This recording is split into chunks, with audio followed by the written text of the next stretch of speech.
ہم دونوں ایک دفعہ پھر تیزی سے چل رہے تھے. عرش کی حدود سے نکلتے ہی ایک انتہائی گرم اور حبس زدہ ماحول سے واسطہ پڑا. لگتا تھا کہ سورج 9 کروڑ میل سے 1.25 میل کے فاصلے پر آ کر دہکنے لگا ہے. ہوا بالکل بند تھی. لوگ پسینے میں ڈوبے ہوئے تھے. پانی کا نام و نشان نہ تھا. مجھ پر جام کوثر کا اثر تھا، وگرنہ اس ماحول میں تو ایک لمحہ گزارنا ناممکن تھا. مگر میں دیکھ رہا تھا کہ ان گنت لوگ اسی ماحول میں بدحال گھوم رہے تھے. چہروں پر وحشت، آنکھوں میں خوف، بال خاک آلود، جسم پسینے سے شرابور، وجود مٹی سے اٹا ہوا، پاؤں میں چھالے اور ان چھالوں سے رستا ہوا خون اور پانی. یاس و ہراس کا یہ منظر میں نے زندگی میں پہلی دفعہ دیکھا تھا. ہر طرف افراتفری چھائی ہوئی تھی. ہر کسی کو اپنی پڑی ہوئی تھی. میری نظریں کسی ایسے شخص کو تلاش کر رہی تھیں جسے میں جانتا ہوں. پہلی شخصیت جو مجھے نظر آئی وہ میرے اپنے استاد فرحان احمد کی تھی. انہوں نے دور سے مجھے دیکھا اور تیزی کے ساتھ میری نگاہوں سے اوجھل ہونے کی کوشش کرنے لگے. میں نے صالح سے کہا، انہیں روکو، یہ میرے استاد ہیں، میں ان سے بات کرنا چاہتا ہوں. مگر اس نے مجھے ان کی طرف بڑھنے سے روک دیا اور تعصف آمیز لہجے میں بولا، دیکھو عبداللہ، اپنے استاد کی رسوائی میں اور اضافہ مت کرو. اس وقت یہاں کوئی شخص اگر خوار و خراب ہو رہا ہے تو سمجھ لو اس کے ساتھ عدل ہو چکا ہے. وہ خدائی کسوٹی پر کھوٹا سکہ نکلا، اسی لیے اس حال میں ہے. میں نے تڑپ کر کہا، مگر ہم نے تو خدا پرستی اور آخرت کی سوچ اور اخلاق کی ساری باتیں انہی سے سیکھی تھی. سیکھی ہوں گی، صالح بے پرواہی سے جواب دیتے ہوئے بولا، مگر ان کا علم ان کی شخصیت نہیں بن سکا. دیکھو، خدا کے حضور کسی شخص کا فیصلہ اس کے علم کی بنیاد پر نہیں ہوتا. اس کے عمل، سیرت اور شخصیت کی بنیادی حیثیت ہوتی ہے. علم صرف اس لیے ہوتا ہے کہ شخصیت درست بنیادوں پر تعمیر ہو سکے. جب تعمیر ہی غلط ہو تو یہ علم نہیں، سانپ ہے.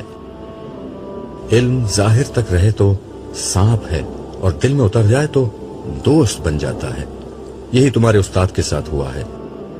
وہ ایک اچھے مصنف تھے، باتیں بھی اچھی کرتے تھے، مگر ان کی سیرت و کردار ان کی باتوں کے مطابق نہ تھی.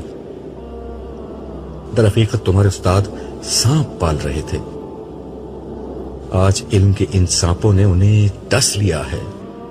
آج یہاں جب تم لوگوں کو دیکھو گے تو ان کے ظاہر اور ان کی باتوں کے مطابق نہیں پاؤ گے، بلکہ ان کی شخصیت ٹھیک ویسے ہی نظر آئے گی جیسے وہ اندر سے تھے.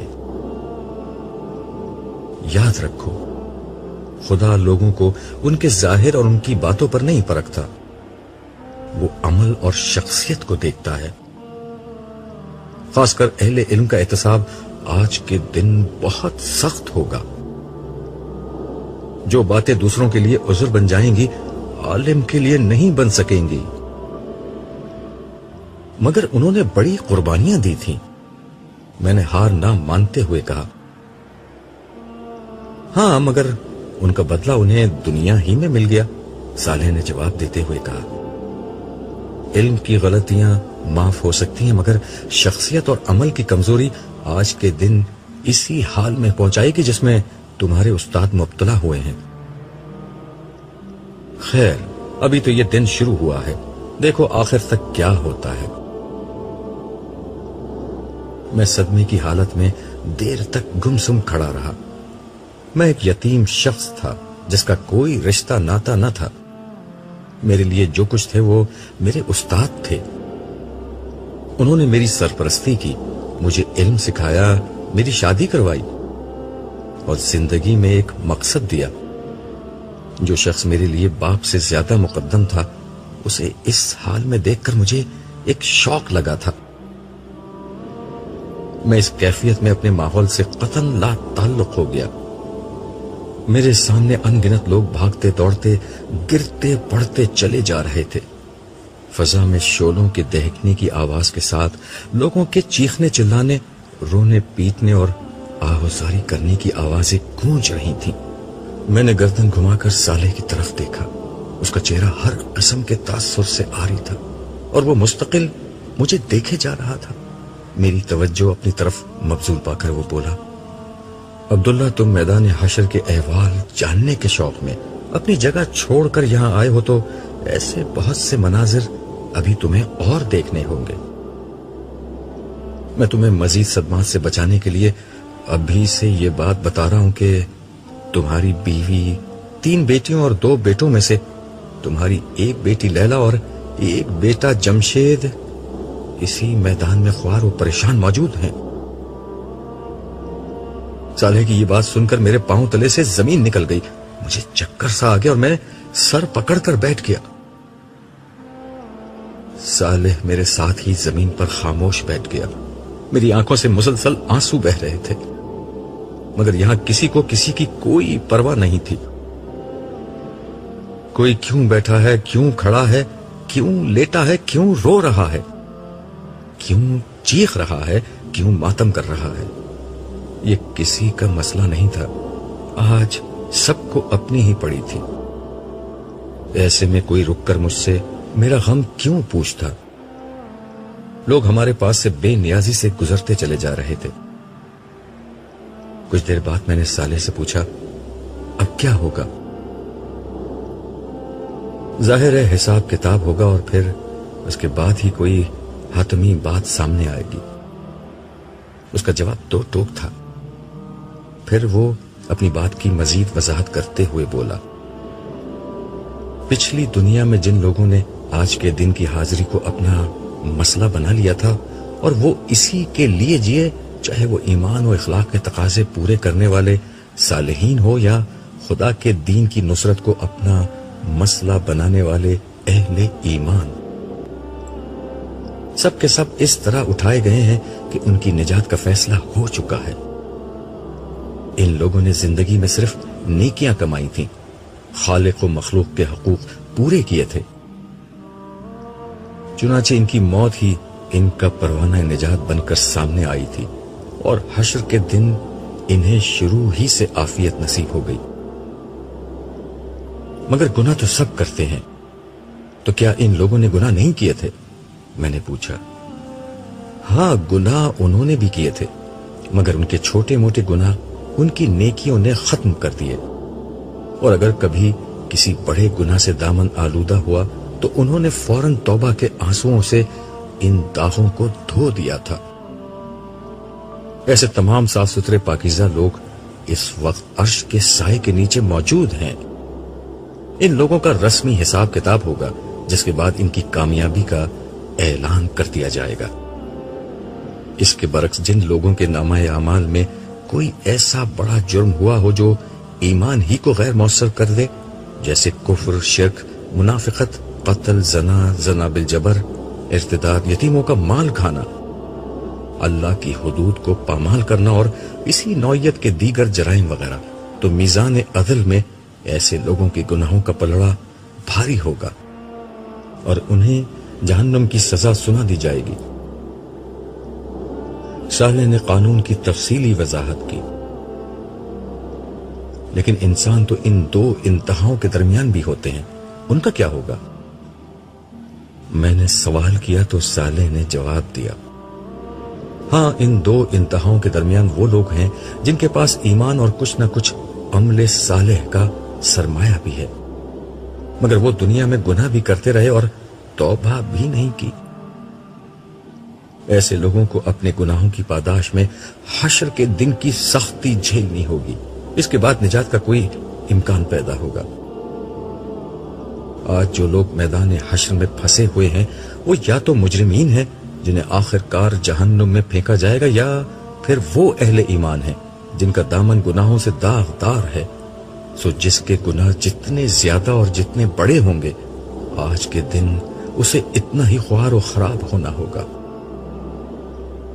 کم گناہ والوں کو حساب کتاب کے آغاز پر ہی نجات مل جائے گی، مگر جیسا کہ میں نے بتایا کہ دنیا کی زندگی کے سینکڑوں برس تو گزر چکے ہیں، ان لوگوں کو ابتدا میں نجات بھی ملی تو یہ حشر کی سختی دنیا کی 50 سالہ زندگی کے گناہوں کا نشہ ہرن کر دینے کے لیے بہت ہے، جبکہ جن کے گناہ زیادہ ہیں ان کو تو نہ جانے ابھی کتنے ہزار یا لاکھ سال تک اس سخت ترین ماحول کی شدت، سختی اور ہول جھیلنا ہوگا۔ صالح کی بات سن کر میں نے دل میں سوچا کہ دنیا میں گناہ کتنے معمولی لگا کرتے تھے، مگر آج یہ کس طرح مصیبت میں ڈھل گئے ہیں۔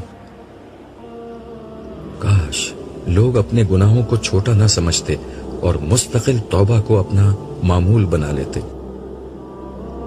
وہ غیبت، چغل خوری، اسراف، نمود و نمائش، الزام و بہتان وغیرہ کو معمولی چیز نہ سمجھتے، اللہ اور بندوں کے حقوق کی پامالی کو چھوٹا نہ خیال کرتے، اللہ کی نافرمانی سے بچتے اور رسول کریم کی پیروی کرتے، تو آج یہ دن نہ دیکھنا پڑتا جہاں ایک گناہ کی تھوڑی سی لذت سینکڑوں برس کی خواری میں بدل چکی ہے۔ پھر میں نے اس سے دریافت کیا، کیا اس وقت کسی کو یہ معلوم ہے کہ اس کی نجات ہوگی یا نہیں، اور ہوگی تو کس طرح ہوگی؟ صالح نے جواب دیا، یہی اصل مصیبت ہے، یہاں کسی کو یہ نہیں معلوم کہ اس کا مستقبل کیا ہے، نجات کی کوئی امید ہے یا نہیں، یہ کوئی نہیں جانتا سوائے اللہ تعالیٰ کے۔ اسی لیے رسول اللہ اور دیگر انبیاء مسلسل یہ دعا کر رہے تھے کہ حساب کتاب شروع ہو جائے۔ اس کے نتیجے میں اہل ایمان کو یہ فائدہ ہوگا کہ وہ مجرمین سے الگ ہو کر حساب کتاب کے بعد نجات پا جائیں گے۔ تم جانتے ہو آج کے دن انفرادی طور پر نہ کسی کے لیے زبان سے کوئی حرف نکالا جا سکتا ہے اور نہ اس کی کوئی گنجائش ہے، اور خوشی کی بات یہ ہے کہ رسول اللہ صلی اللہ علیہ وسلم کی یہ دعا قبول ہو چکی ہے۔ یہ بات خلیفہ رسول ابو بکر صدیق نے تمہیں خود بتائی تھی، مگر ابھی تک حساب کتاب تو شروع ہوتا نظر نہیں آتا، میں نے حیرت سے پوچھا۔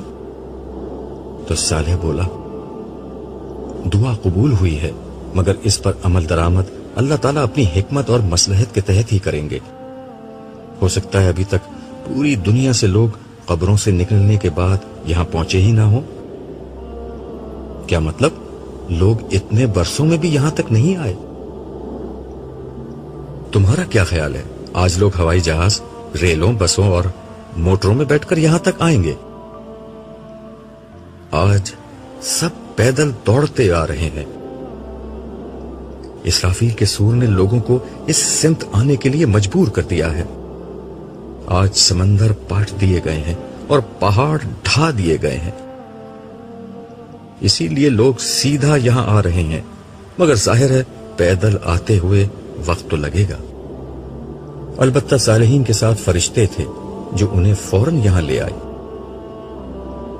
بہرحال جب تک حساب کتاب شروع نہیں ہوتا ہم یہاں موجود لوگوں کے احوال دیکھ لیتے ہیں۔ ویسے شاید تم اسی مقصد کے لیے یہاں آئے تھے۔ صالح نے یہ الفاظ کہے اور میرے جواب کا انتظار کیے بغیر میرا ہاتھ تھامے آگے بڑھنے لگا۔ اس وقت شدید گرمی سے چہرے تپ رہے تھے، ہر طرف گرد و غبار اڑ رہا تھا، لوگ گروہوں کی شکل میں اور تنہا تنہا ادھر سے ادھر پریشان گھوم رہے تھے۔ میری متلاشی نظریں اپنے کسی شناسہ کو ڈھونڈ رہی تھی مگر کہیں کوئی شناسہ صورت نظر نہیں آ رہی تھی۔ اچانک ایک طرف سے ایک لڑکی نمودار ہوئی اور قبل اس کے کہ میں اس کی شکل دیکھ پاتا وہ میرے قدموں میں گر کر بے بسی سے رونے لگی۔ میں نے قدرے پریشانی سے صالح کی سمت دیکھا۔ اس نے سپاٹ لہجے میں لڑکی سے کہا، کھڑی ہو جاؤ۔ اس کے لہجے میں نہ جانے کیا تھا کہ میری ریڑھ کی ہڈی میں سنسناہٹ ہونے لگی۔ لڑکی بھی سہم کر کھڑی ہو گئی۔ میں نے اس کا چہرہ دیکھا، یہ چہرہ خوف، اندیشے اور غم کے سایوں سے سیاہ پڑ چکا تھا، چہرے اور بالوں پر مٹی پڑی ہوئی تھی، پیاس کے مارے ہونٹوں پر پپڑیاں جمی ہوئی تھیں اور وحشت زدہ آنکھوں میں خوف و دہشت کا رنگ چھایا ہوا تھا۔ کرب کی ایک لہر میرے وجود کے اندر اتر گئی۔ میں نے اس چہرے کو جب پہلی دفعہ دیکھا تھا تو بے ساختہ چشمے بددور کہا تھا. گورا رنگ، کھڑا کھڑا ناک نقشہ، کتابی چہرہ، گلابی ہونٹ، نیلی آنکھیں اور گہرے سیاہ بال. خدا نے اس چہرے کو قدرتی حسن سے اس طرح نوازا تھا کہ زیب و زینت کی اسے حاجت نہ تھی. مگر آج یہ چہرہ بالکل بدل چکا تھا. ماضی کا جمال روز حشر کے حزن و ملال کی تہ میں کہیں دفن ہو چکا تھا. سراپا حسرت، سراپا وحشت، سراپا اذیت اور مجسم ندامت. یہ وجود کسی اور کا نہیں، میرے چہیتے بیٹے جمشید کی بیوی اور اپنی بڑی بہو ہما کا تھا، جو حسرت و یاس کی ایک زندہ تصویر بن کر میرے سامنے کھڑی تھی. ابو جی مجھے بچا لیجئے، میں بہت تکلیف میں ہوں. یہاں کا ماحول مجھے مار ڈالے گا. میں نے ساری زندگی کوئی تکلیف نہیں دیکھی، مگر لگتا ہے کہ اب میری زندگی میں کوئی آسانی نہیں آئے گی. اللہ کے واسطے مجھ پر رحم کیجئے. آپ اللہ کے بہت محبوب بندے ہیں، مجھے بچا لیجئے.